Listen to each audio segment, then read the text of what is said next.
김복자 여사의 낡은 시계는 정오를 훌쩍 넘겨 오후 1시를 가리킵니다.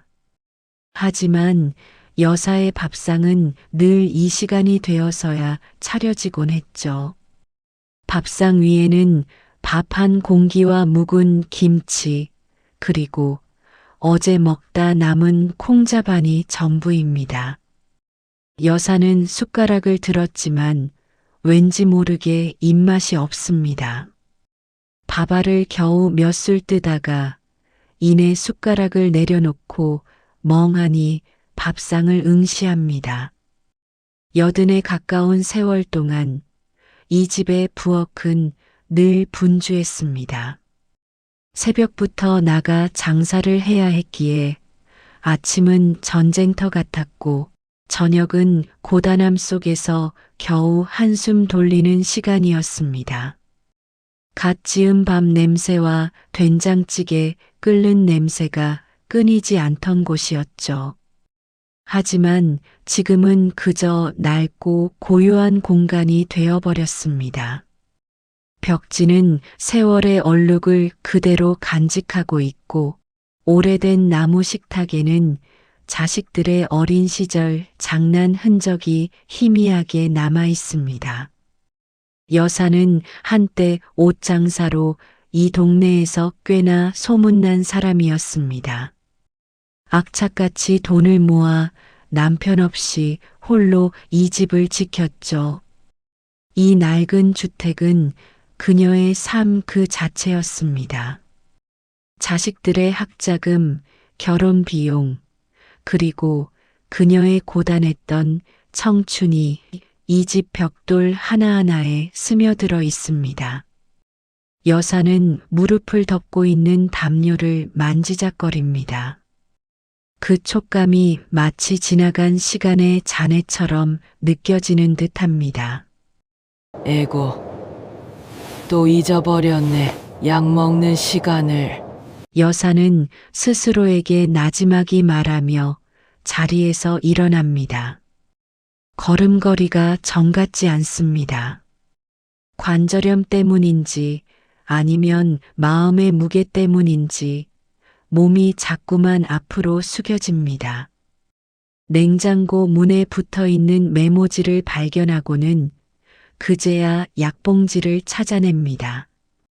약봉지 사이에는 작은 종이 한 장이 끼어 있습니다. 석 달 전 대학병원에서 받은 알츠하이머 초기 진단서입니다. 여사의 눈길이 진단서 위에 오래 머뭅니다. 이 병은 재산보다 자식들의 이름보다 자신이 살아온 모든 기억을 앗아갈 병이라는 것을 그녀는 알고 있습니다. 치매는 홀로 늙어가는 사람에게 가장 잔혹한 이별 통보와도 같습니다.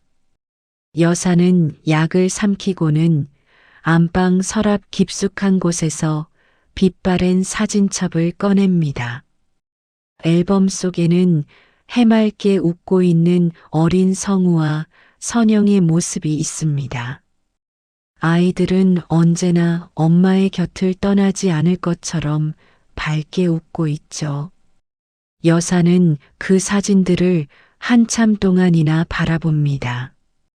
과거의 행복한 순간들이 현재의 고독과 극명하게 대비되면서 여사의 마음은 더욱 시리고 아픕니다.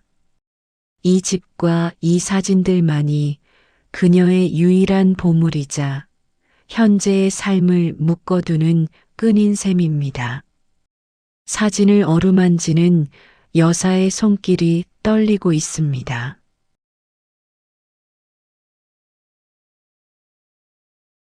오후 5시 벨소리가 낡은 집의 고요를 깨뜨립니다. 80에 가까운 복자 여사의 표정에는 반가움보다 긴장감이 먼저 스칩니다. 장남 이성우 씨와 장녀 이선영 씨가 오랜만에 함께 방문했습니다. 자식들은 현관에 들어서자마자 형식적인 안부 인사를 건넵니다.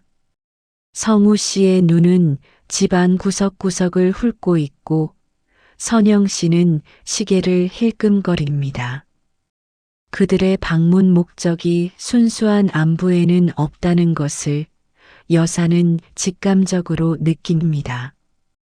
어머니, 요즘 뭐 불편하신 건 없으시죠? 보니까 여기 벽에 곰팡이가 좀 핀 것 같은데 이러다 집 무너지겠어요. 겨울 되기 전에 보수를 좀 해야 할 텐데 말이에요. 성우 씨는 집 보수 이야기를 꺼내며 자연스럽게 화제를 집의 가치로 돌립니다. 이 낡은 집이 재개발 지역에 묶여 최근 가치가 많이 올랐다는 사실을 자식들은 이미 잘 알고 있습니다. 이 집은 현재 복자 여사가 가진 유일한 그리고 가장 큰 재산입니다. 자식들에게는 이 집이 곧 유산인 셈이죠. 성우 씨의 눈빛은 어머니가 아닌 이 오래된 주택의 시세표를 바라보는 듯합니다. 맞아요, 엄마. 그리고 우리가 명의 정리를 슬슬 하는 게 좋지 않을까요? 요즘 상속세가 워낙 복잡해서요. 미리미리 해두는 게 엄마한테도 편하실 거예요. 나중에 무슨 일이라도 생기면 더 복잡해지잖아요. 선영 씨는 엄마의 편의를 위한다는 명목으로 명예 이전을 재촉합니다. 그녀의 말투에는 걱정보다는 은근한 조급함이 묻어납니다. 복자 여사는 자식들의 노골적인 태도에 씁쓸한 미소를 짓습니다. 지난 몇 년간 자식들이 그녀에게 먼저 연락하거나 방문한 대부분의 이유는 이 집 문제와 관련되어 있었습니다. 그들의 효심은 늘 이 낡은 집의 그림자 뒤에 숨어 있었죠. 이 집 내 집이야. 아직 내가 살고 있는 집이라고. 내가 알아서 할게. 여사는 차분하지만 단호하게 대답합니다. 그 말에 성우 씨의 표정이 순간적으로 굳어집니다. 그는 어머니의 마음을 돌리기 위해 다른 접근법을 시도합니다. 조금 더 감정적으로 하지만 계산적으로 말합니다. 아니, 엄마. 저희가 무슨 당장 달라는 게 아니잖아요. 그냥 나중에 저희가 편하게 관리해 드리려고 그러는 거죠. 솔직히 말씀드리면 저희도 형편이 그렇게 좋지는 않아서 나중에 엄마 일 생기시면 장례 비용이나 간병 비용도 만만치 않잖아요. 성우 씨는 간병과 장례 비용을 언급하며 결국 이 모든 것이 어머니의 노후를 위한 것임을 강조합니다. 하지만 그 말 속에는 어머니의 유산을 담보로 자신들의 부담을 덜려는 의도가 명확히 드러납니다. 복자 여사는 창밖을 바라봅니다. 나이가 들수록 자식들의 말이 아닌 숨겨진 속마음이 더 선명하게 보입니다. 그들의 말은 그녀의 헌신을 계산하는 계산기로만 들립니다. 걱정 마라. 내가 내 몸뚱이 하나 건사할 돈 정도는 아직 있으니까 너희들한테 짐 안 돼.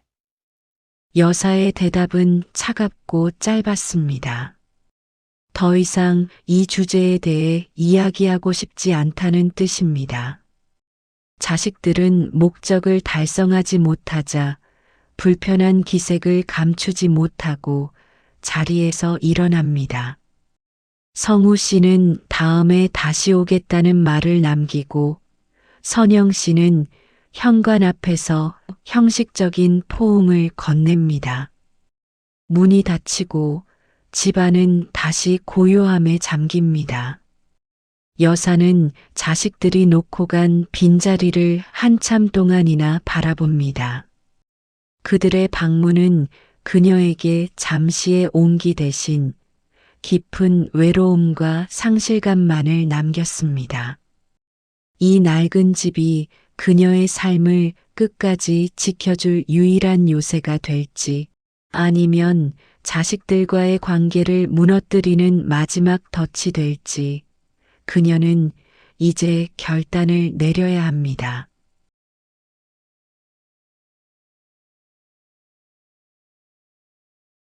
자식들이 다녀간 다음 날, 복자 여사의 몸은 더욱 무거워 보입니다. 아침부터 열이 오르고 몸살 기운이 느껴집니다. 여사는 흐릿한 정신으로 장남성우 씨에게 전화를 걸었습니다. 목소리가 잔뜩 잠겨 있었죠. 성우야, 엄마가 오늘 몸이 좀 안 좋다. 혹시 시간 되면 잠깐 와줄 수 있니? 수화기 너머로 성우 씨의 바쁜 목소리가 들려왔습니다. 그는 회사 일로 정신이 없다며 당장 갈 수 없다고 단호하게 말했습니다. 그리고는 병원에 가보라는 무미건조한 조언만을 남기고 전화를 끊어버렸습니다. 잠시 후 걸려온 장녀 선영 씨의 전화도 별반 다르지 않았습니다. 그녀 역시 학생들 지도 때문에 빠질 수 없다며 미안해했지만 끝내 찾아오겠다는 말은 없었습니다. 여사는 조용히 수화기를 내려놓았습니다. 자식들이 바쁘다는 이유로 어머니의 아픈 하루를 외면하는 순간이었습니다. 그들의 머릿속에는 오직 일과 자신들의 삶만이 가득했죠. 여사는 홀로 방에 누워 천장만 바라봅니다. 춥고 아픈 이 순간 자신의 곁에 아무도 없다는 사실이 그녀를 더욱 깊은 외로움으로 몰아넣습니다. 하지만 이 버려진 하루는 복자 여사에게 역설적인 깨달음을 줍니다. 아, 내 곁에는 아무도 없구나. 그러니 내가 원하는 대로 해도 되겠구나. 수십 년간 자식들을 위해 억눌러 왔던 그녀의 마지막 결심이 비로소 고개를 드는 순간입니다. 여사는 며칠 후 몸을 추스르고 집을 나섭니다. 그녀의 손에는 여전히 낡은 수레가 들려 있습니다. 시장 구석구석을 돌며 폐지를 줍습니다. 이 행동은 단순히 돈을 벌기 위함이 아닙니다.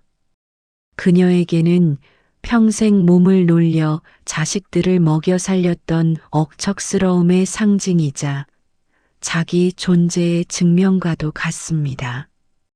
거리에서 폐지를 줍는 여사의 모습 위로 젊은 시절 옷 보따리를 메고 손님을 부르던 그녀의 모습이 빠르게 오버랩됩니다. 여사는 폐지를 모두 팔아번 돈을 주머니에 넣고 변호사 사무실을 찾아갑니다.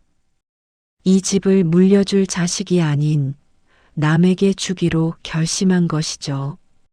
박수연 변호사는 차분하고 냉철한 인상의 전문가입니다. 여사는 변호사에게 자신의 결심을 담담하게 이야기합니다. 변호사님, 이 집, 제가 살고 있는 이 집을 전부 사회복지재단에 기부하고 싶습니다. 제 유언장도 그렇게 작성해 주세요. 변호사는 깜짝 놀라지 않고 침착하게 여사의 의사를 다시 확인합니다. 자식들의 유류분 청구 소송 등 복잡한 법적 문제를 상세히 설명하지만 복자 여사의 눈빛은 흔들림이 없습니다. 그녀는 자신이 가진 모든 것을 자식들에게 넘기는 대신 자식들이 평생 잊지 못할 교훈을 남기기로 마음먹은 것이죠. 여사에게 이 집은 이제 사랑의 징표가 아니라 자신이 받은 상처를 되돌려줄 수 있는 마지막 무기가 된 것입니다. 변호사는 그녀의 확고한 의지를 확인하고 유언장 작성을 돕기로 결정합니다. 여사는 낡은 수레를 끌고 변호사 사무실을 나섭니다.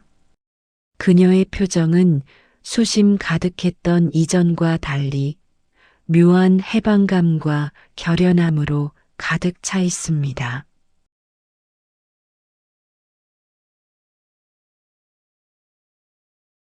여사는 며칠 전 변호사 사무실을 나선 후 발걸음이 한결 가벼워진 듯합니다. 짊어졌던 마음의 짐을 내려놓은 듯 그녀의 표정에는 옅은 미소가 떠오릅니다. 그동안 홀로 견뎌온 삶의 무게가 조금이나마 덜어진 것 같습니다. 오늘은 그녀가 가장 좋아했던 재래시장으로 향합니다. 이곳은 복자 여사의 삶의 터전이자 가장 많은 추억이 서린 곳입니다. 시장 입구에 들어서자마자 활기 넘치는 상인들의 목소리와 구수한 음식 냄새가 여사를 반깁니다. 갓 잡은 생선들이 진열된 좌판, 알록달록한 옷가지들이 걸린 가게, 그리고 온갖 채소들이 수북이 쌓인 노점상까지 여사의 눈은 반짝입니다. 마치 젊은 시절로 돌아간 듯 그녀의 걸음걸이에도 활기가 돕니다. 어이구, 사장님. 오늘 생선 싱싱하네. 잘 있었어? 여사는 익숙한 상인들에게 먼저 인사를 건넵니다. 상인들 역시 여사를 보자 반가운 얼굴로 안부를 묻습니다. 서로의 안녕을 묻는 따뜻한 대화들이 오고 갑니다. 복자 여사가 한때 이 시장에서 옷 장사를 할 때부터 알고 지낸 오랜 동료들입니다. 그들은 여사의 지난 세월을 기억하고 그녀의 고단함과 웃음을 함께 나눈 이웃들입니다. 그들의 정다운 목소리는 여사의 마음을 포근하게 감쌉니다.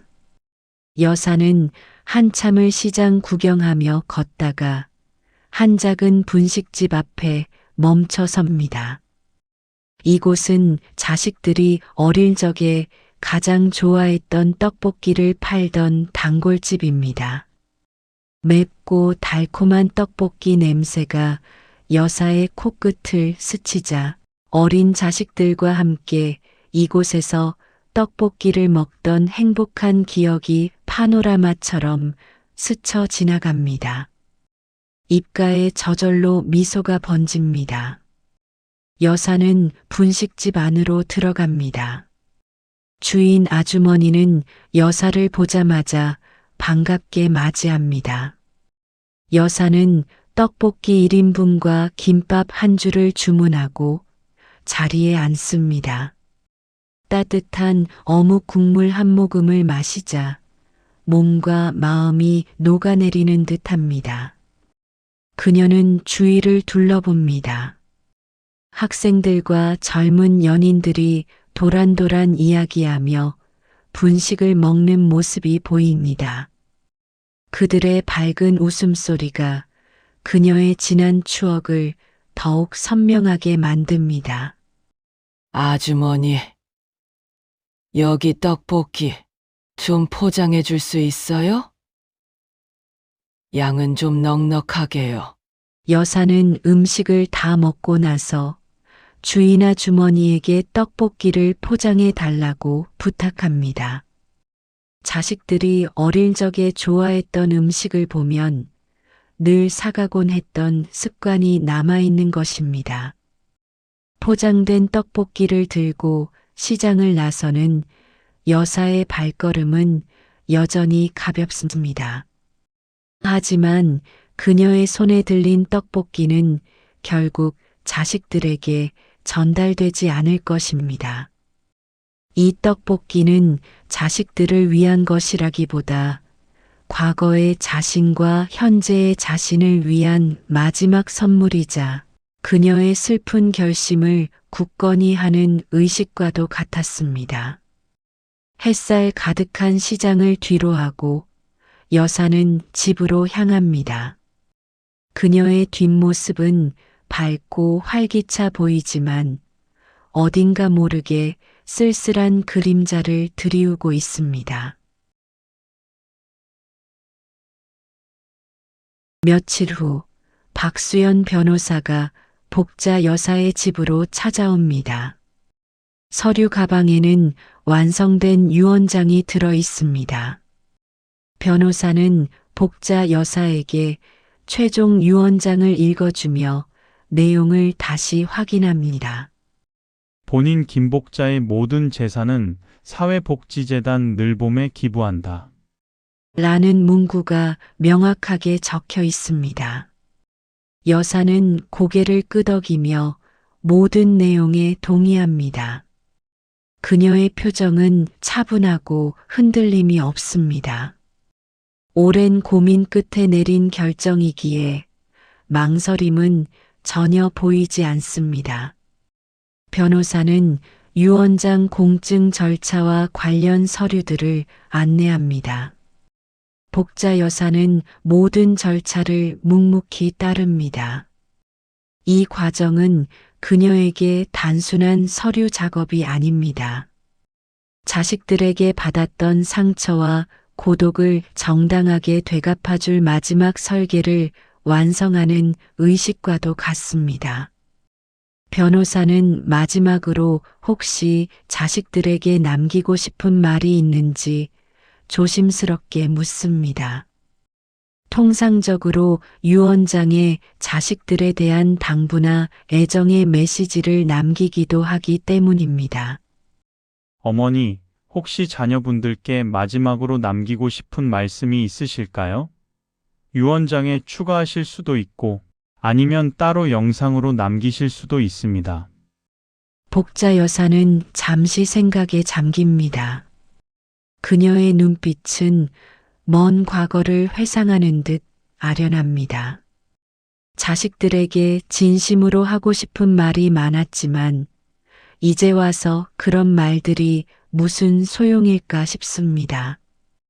그녀의 마음속에는 이미 다른 계획이 자리 잡고 있습니다. 진정한 마지막 복수는 유산이 아니라 자식들이 자신에게 했던 말들을 그대로 돌려주는 것임을 그녀는 알고 있습니다. 네. 변호사님, 영상으로 좀 남겨주시겠어요? 제가 하고 싶은 말이 있습니다. 복자 여사는 변호사에게 자신의 영상 유언을 녹화해 달라고 부탁합니다. 변호사는 작은 캠코더를 꺼내 세팅합니다. 카메라는 여사의 얼굴을 응시합니다. 여사는 숨을 고르고 깊은 눈으로 카메라를 바라봅니다. 그녀의 입술이 천천히 열립니다. 자식들에게 던질 단 한마디, 그 마지막 복수의 말이 지금 막 시작되려 합니다. 그 말은 분명 자식들에게 깊은 충격과 후회를 안겨줄 것이 분명합니다. 여사의 표정에는 알 수 없는 묘한 미소가 번집니다.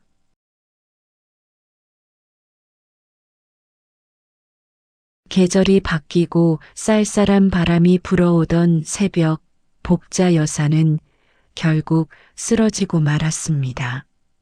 낡고 춥던 집에서 홀로 맞이한 이른 새벽, 그녀는 아무도 모르게 의식을 잃었습니다. 이웃 주민의 신고로 병원 응급실로 실려왔고 담당 의사는 위독하다는 소견과 함께 가족들에게 연락을 취했습니다. 변호사를 통해 자식들에게 연락이 닿았습니다. 그들의 이름은 병원 기록에 보호자로 명확히 적혀 있었기 때문입니다. 장남 성우 씨와 장녀 선영 씨는 급한 연락을 받고 하고 한밤중에 병원으로 달려왔습니다. 그들의 얼굴에는 걱정보다 당황스러움이 더 크게 묻어납니다. 병원에 도착하자마자 그들은 어머니의 건강 상태보다 변호사에게 유언장의 행방부터 먼저 묻습니다. 어머니의 생명이 위태로운 순간에도 그들의 머릿속에는 오직 유산이라는 두 글자만이 가득한 듯합니다. 변호사님, 어머니는 지금 어떤 상태시죠? 그리고 혹시 유언장 같은 건 작성하신 게 있나요? 어머니가 정신이 없으셔서 아무것도 못 하셨을 텐데. 성우 씨는 애써 침착한 척하지만 그의 목소리에는 초조함이 역력합니다. 그는 어머니가 유언장을 작성하지 못했을 것이라고 미리 단정하며 혹시 모를 상황에 대비하는 듯합니다.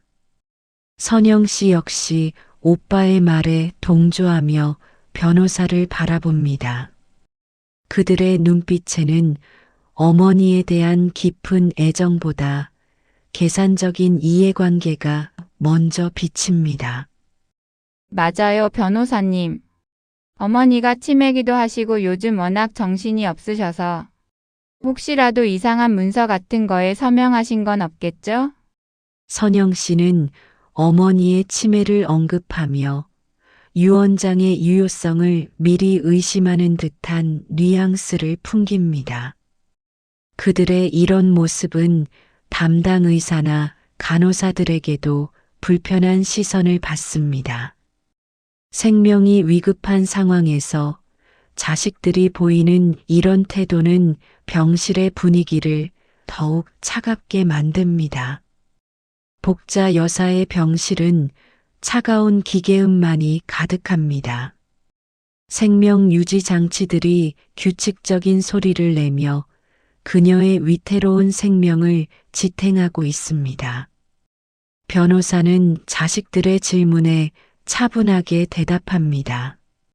하지만 그의 표정에는 복자 여사의 결심을 알고 있는 자만이 가질 수 있는 묘한 안쓰러움과 비장함이 섞여 있습니다. 그는 아직 유언장의 구체적인 내용을 말할 타이밍이 아니라고 판단하고 그저 복자 여사가 건강하실 때 정식으로 유언장을 작성했음을 암시할 뿐입니다. 자식들은 그 말에 더욱 불안해합니다. 어머니의 생명이 꺼져가는 이 순간에도 그들의 관심은 오직 재산에만 머물러 있습니다. 병실 안의 공기는 무겁게 가라앉아 있습니다. 죽음의 그림자가 드리운 차가운 병실에서 가족의 온기는 찾아볼 수 없습니다.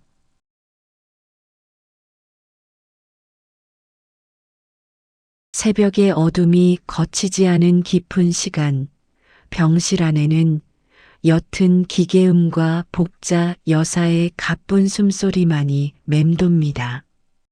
생체 신호 모니터의 숫자들은 더 이상 안정적인 곡선을 그리지 못하고 위태롭게 흔들립니다. 담당 의사는 침통한 표정으로 자식들에게 여사의 시간이 정말 얼마 남지 않았음을 재차 알립니다.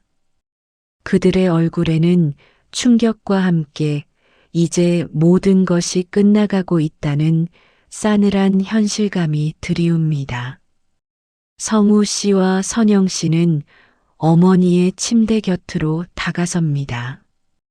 곁에 서는 것조차 어색한 듯 그들은 서로의 눈치를 살피며 망설입니다. 엄마, 저 성우예요. 정신 좀 차려보세요. 어머니, 성우 씨는 애써 침착하려 하지만 그의 목소리에는 다급함이 섞여 있습니다. 그는 어머니의 손을 잡지만 그 손길에는 따스함보다 유산에 대한 조급함이 먼저 묻어나는 듯합니다. 그는 어머니의 의식이 희미해지기 전에 유언에 대한 확답을 받아내려 합니다. 선영 씨는 침대 발치에서 눈물만 글썽일 뿐 차마 어머니에게 다가서지 못합니다. 그녀의 눈물은 진심 어린 슬픔인지 아니면 이제 모든 것을 놓치게 될지도 모른다는 상실감 때문인지 구분하기 어렵습니다. 엄마. 엄마, 선영이에요. 힘들죠, 엄마. 제발. 유원장 말씀 좀 해주세요. 저희에게. 선영 씨는 결국 유원장 이야기를 꺼냅니다. 그녀의 말은 흐느낌에 섞여 더 절박하게 들립니다. 자식들의 질문은 칼날이 되어 의식의 끈을 놓으려는 어머니의 마음에 박힙니다. 복자 여사는 힘겹게 눈을 뜹니다. 그녀의 눈빛은 흐릿하지만 그 속에 담긴 것은 단순한 혼란이 아닙니다. 지난 세월 동안 자식들을 향했던 사랑과 헌신, 그리고 그 사랑이 돌아온 냉대와 외면, 이 모든 기억들이 그녀의 눈빛 속에 파노라마처럼 스쳐 지나갑니다. 그녀의 입술이 미세하게 떨립니다. 마치 마지막 남은 모든 힘을 끌어모으려는 듯합니다. 자식들은 숨을 죽이고 어머니의 마지막 말을 기다립니다. 그들의 기대는 오직 물질적인 유산에만 집중되어 있습니다. 어머니의 마지막 숨결마저도 그들에게는 재산을 확인하는 도구로 전락한 듯합니다. 복자 여사의 입술이 천천히 그리고 또렷하게 움직입니다. 성우야, 선영아, 엄마가 지금 너무 바쁘다. 그녀의 입에서 나온 말은 너무나도 뜻밖의 한마디였습니다. 엄마가 지금 너무 바쁘다. 자식들은 자신들의 귀를 의심합니다. 이 절박한 순간 어머니의 입에서 나온 말이 자신들이 평소 어머니의 요청을 외면할 때 쓰던 바로 그 말이었기 때문입니다. 성우 씨의 얼굴은 충격으로 얼어붙고 선영 씨는 흐느낌을 멈추고 혼란스러운 표정으로 오빠를 바라봅니다. 그 짧은 7글자 속에 어머니가 지난 세월 동안 받았던 모든 상처와 고독, 그리고 그녀의 냉철한 마지막 복수가 응축되어 있었습니다. 그 말은 유산에 대한 어떤 언급보다도 더 강렬하고 잔혹하게 자식들의 심장을 꿰뚫었습니다. 복자 여사는 그 말을 남기고 모든 기운이 소진된 듯 눈을 감습니다. 생체 신호 모니터의 경고음이 요란하게 울리기 시작하고 그래프는 수직으로 떨어집니다. 의료진이 황급히 병실로 들어와 응급처치를 시작합니다. 성우 씨와 선영 씨는 얼어붙은 듯 그 자리에 서 있습니다. 그들은 비로소 어머니의 마지막 복수가 무엇이었는지 어렴풋이 깨닫습니다. 유산을 빼앗긴 분노보다 자신들이 어머니에게 주었던 무심함과 외면을 그대로 되돌려받은 뼈아픈 깨달음이 그들을 덮칩니다. 병실은 의료진의 다급한 목소리와 기계음, 그리고 자식들의 깊은 침묵으로 가득 찹니다. 복자 여사의 마지막 숨결은 그렇게 자식들에게 잊을 수 없는 교훈을 남기고 쓰러져 갔습니다.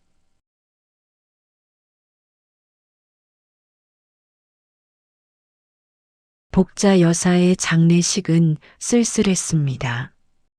형식적인 조문객들만이 다녀갔을 뿐 자식들은 여전히 어머니의 유언에 대한 불안감과 분노에 사로잡혀 있었습니다. 며칠 후 성우 씨와 선영 씨는 변호사 사무실로 찾아옵니다.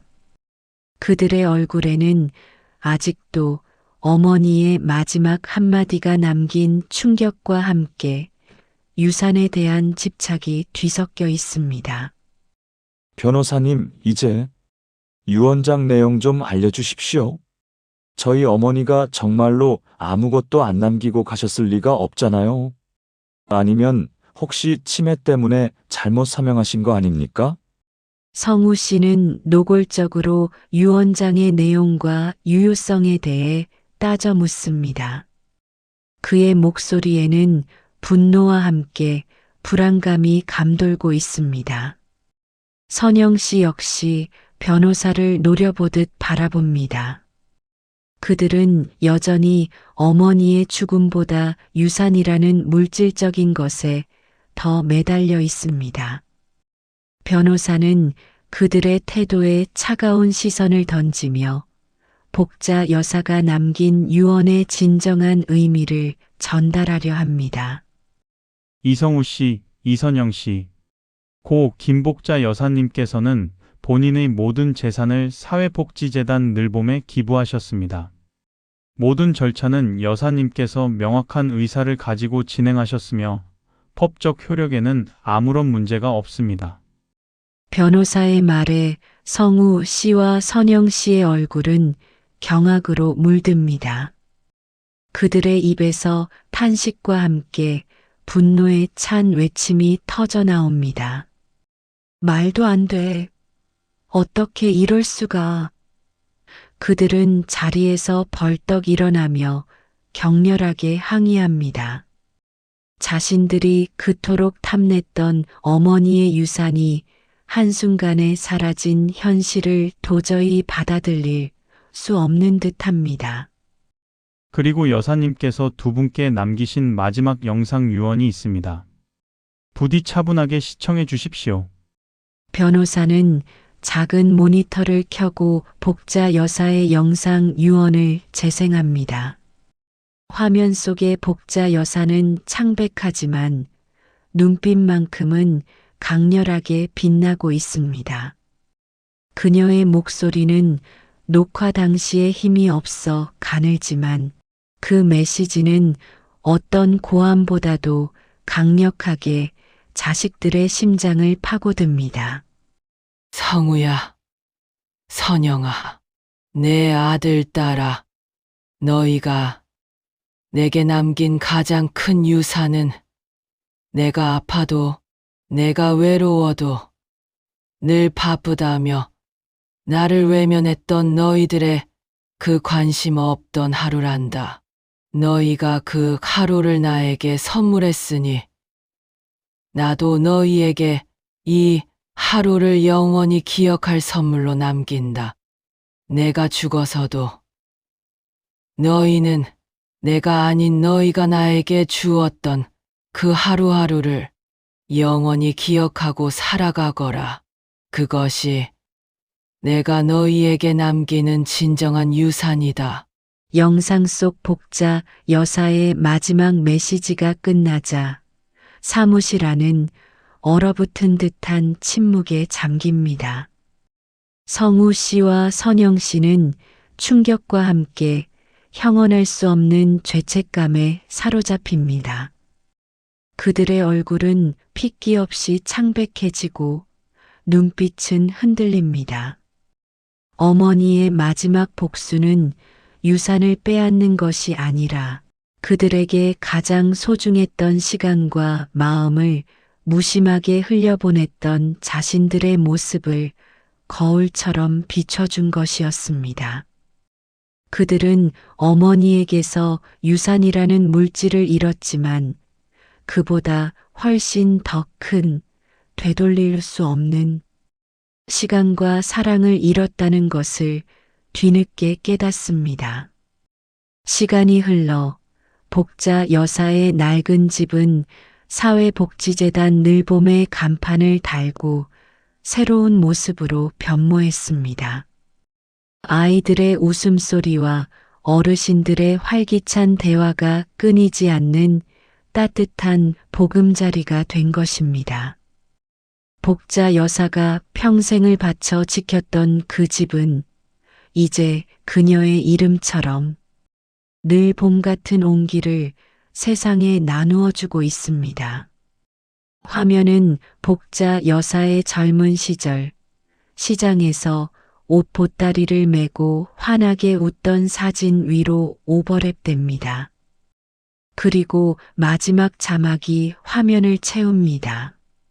진정한 유산은 물질이 아닌 나눔과 사랑 속에 영원히 살아 숨쉬는 것임을.